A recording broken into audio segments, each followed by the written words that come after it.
This is Inside Indiana Business Radio for the morning of Friday, June 30th, 2023. I'm Alex Brown.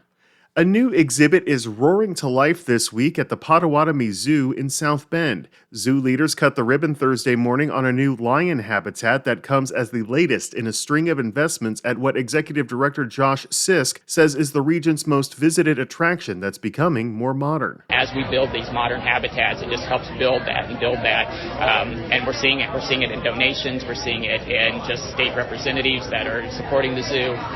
So it's been an amazing ride. The zoo opened a giraffe exhibit last year and has plans to open a new bear exhibit later this year.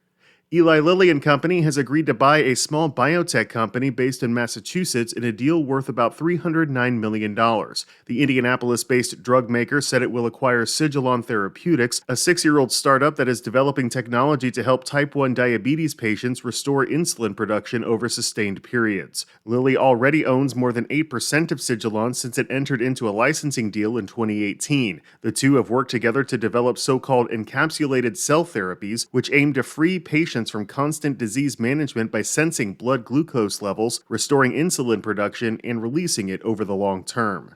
A nearly 800-bed student housing property near the Indiana University campus is set to undergo a major upgrade. Georgia-based Campus Realty Advisors is investing $36 million to acquire and renovate the Monroe, with enhancements to building exteriors and unit interiors. The real estate company also plans to fully renovate the property's clubhouse and leasing office with new study rooms, community gathering spaces, 24-hour package lockers, and a cyber lounge. Plans also call for the construction of a new 24-hour fitness center building along with 2 new pickleball courts.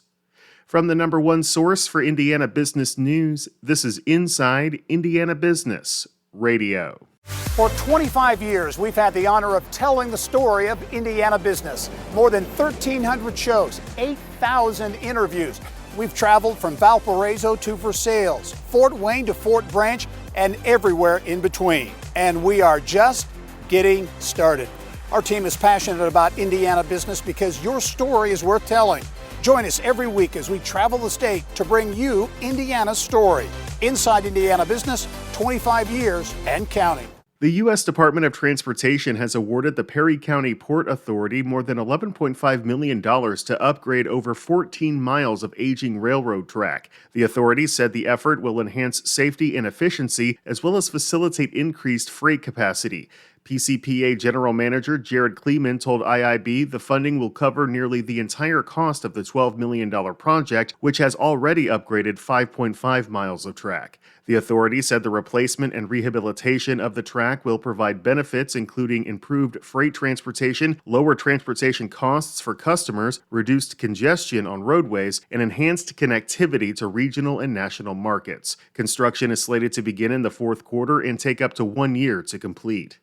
Hard Truth Distilling cut the ribbon Wednesday on a storage facility where whiskey barrels will age for years and that will enable the company to ramp up its output. The Nashville-based distillery estimates the new rack house will allow for an 800% increase in its whiskey production. Master Distiller Brian Smith. In order to build on that momentum and the demand that we're building from new consumers in, say, Texas, which is a huge market, we have to have the whiskey to back it up. So really everything that we're doing today is really for 5 to 8 years away from now. It's the distillery's second rack house, and leaders said rack house number 3 is not far behind, with its ribbon cutting likely around the same time next year. The rack house will be included on tours and barrel picks, which is when customers can pick a barrel for their bottle of whiskey to stem from.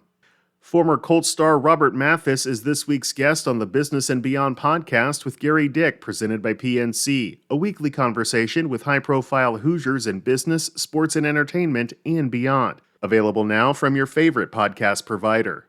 I'm Alex Brown for Inside Indiana Business Radio on Demand.